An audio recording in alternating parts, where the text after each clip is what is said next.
Warga Nagorno-Karabakh mengatakan, perang Armenia dan Azerbaijan mengerikan. Tapi kenapa dunia diam?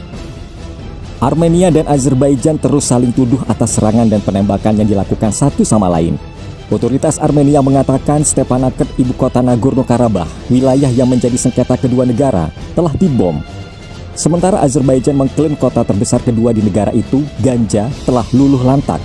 Tim BBC News Rusia mengunjungi sejumlah kota di Nagorno-Karabakh dan menjadi saksi pertempuran antara kedua kubu, serta bertemu warga sipil yang terperangkap di tengah konflik. Kami melakukan perjalanan melalui Lachin, sebuah kota yang dekat dengan perbatasan antara Nagorno-Karabakh dan Armenia.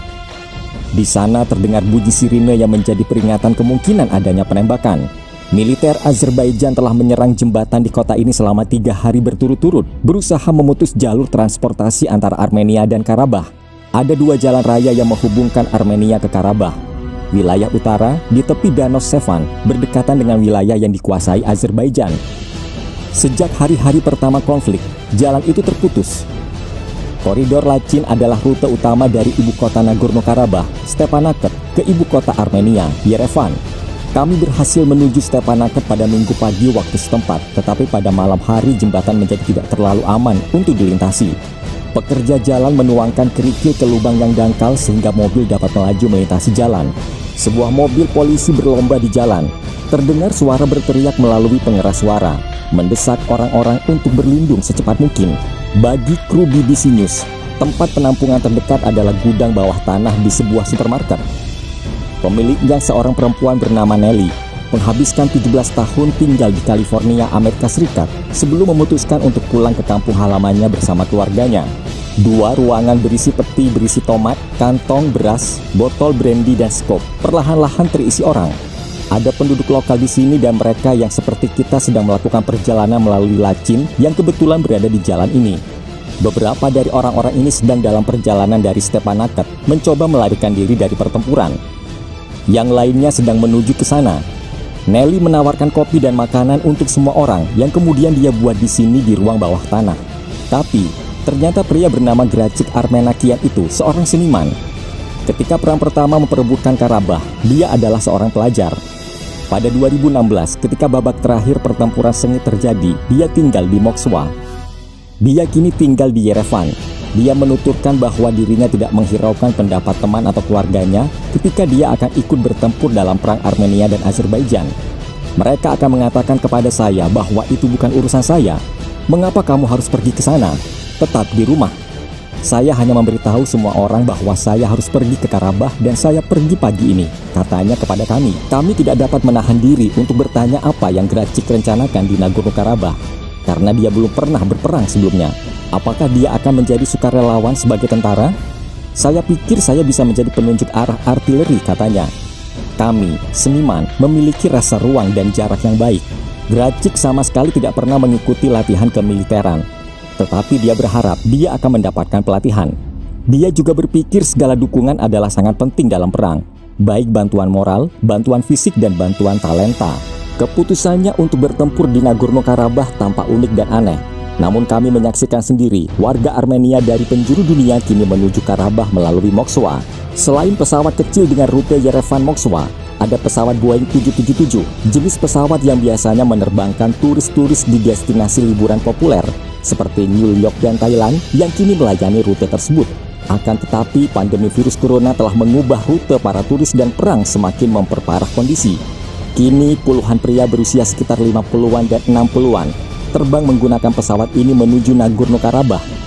Banyak dari mereka telah melakukan ini sebelumnya pada 30, 20, atau bahkan 4 tahun lalu. Semua kota sangat pentingnya bagi kami, kata Natsakan. Dia berkata bahwa belum ada penembakan atau kerusakan serius di Lachin sejauh ini. Percakapan kami terus-terusan diinterupsi oleh beberapa pria dengan seragam militer. Jika pada awal pertempuran antara kedua kubu, kali ini militer menghendaki keberadaan jurnalis untuk meliput konflik yang terjadi, itu membuat mereka lebih khawatir. Mereka tidak menghendaki adanya siaran langsung, baik melalui internet atau siaran televisi, karena mereka khawatir itu akan menunjukkan detail lokasi wawancara. Sehingga BBC hanya bisa merekam mereka dengan latar belakang polos, sehingga tak ada landscape di latar belakang yang bisa menunjukkan keberadaan mereka. Kembali ke ruang bawah tanah, Kerumunan orang semakin banyak seiring ketika kami menunggu serangan tembakan terakhir. Ada banyak orang di sini, meliputi jurnalis yang baru saja meninggalkan Stepanakert, beberapa pengungsi dari desa-desa dekat dengan perbatasan Azerbaijan, relawan dalam perjalanan menuju zona perang. Beberapa perempuan menangis, sedih karena kehilangan rumah, sementara lainnya lebih tenang dan berdiskusi secara tenang kapan mereka mungkin bisa kembali. Beberapa pria merokok di pintu ruang bawah tanah berpura-pura tidak merasa takut. Mereka mengklaim bahwa meski diberitahu untuk berlindung, tapi pemboman sebenarnya jauh di Stepanakert. Tak lama setelah mereka menuntaskan perkataannya, sebuah bom meledak tak jauh dari tempat mereka berada.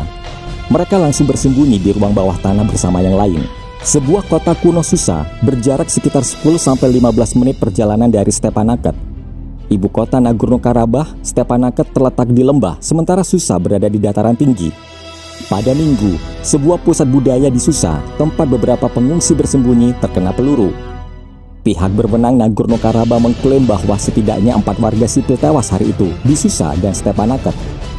Orang-orang dapat melihat Stepanakert dari Susa dengan sangat baik. Saat para jurnalis mengambil gambar dari situ selama beberapa jam, mereka akan tahu bahwa setiap pagi dan setiap malam Stepanakert dibom tanpa henti. Kolega jurnalis BBC News yang tinggal di Stepanakert mengatakan bahwa keadaan semakin buruk setiap hari. Di Susa, kami bertemu dengan orang-orang, kebanyakan sudah sangat tua, yang datang dari desa-desa yang dekat dengan perbatasan Azerbaijan, menurut laporan jurnalis BBC News. Raya Gevorkian adalah seorang guru dari Rusia. Dia mendapat telepon dari otoritas lokal bahwa dia disuruh pergi. Mereka ingin menghindari korban warga sipil sebanyak yang mereka bisa. Sekitar 50 orang telah pergi, tuturnya kepada BBC News. Pada 1988, dia terpaksa meninggalkan Azerbaijan. Pada tahun 1992 dan 2016, dia harus meninggalkan Nagorno-Karabakh untuk sementara. Dia memiliki 2 pria yang bertugas di garda depan dan dia belum mendapat kabar apakah keduanya masih hidup karena dia tidak bisa berkomunikasi dengan mereka.